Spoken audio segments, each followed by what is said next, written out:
Kaloka talaga yung mga driver natin. May traffic light naman. Ganun kasi nangyayari, porket naka-green sila. Hala, go lang ng go. Siksik lang ng siksik. Ayun, nakabara na sila kasi yung kabila naman yung nag-go. Dapat mga sa kapwa ko driver, pag alam natin na babara tayo sa yellow box, huwag na tayong tumuloy kahit naka-green pa. Ayan o, ayan yung nangyayari. Kasi kadalasan, porket naka-green, hala, sok-sok. Wala. Walang magbabago sa Pilipinas kapag sa sarili natin, wala tayong disiplina.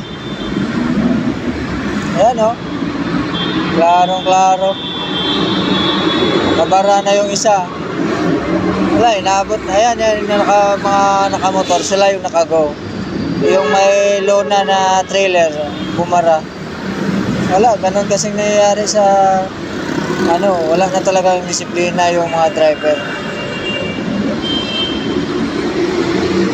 Kung nakago ka, tapos makikita mo babara ka sa gitna, huwag mo na ituloy. Ayoy, natumba pa si kuya.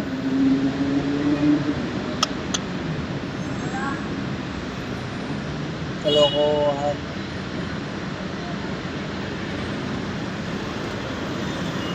Biglang natumba si kuya.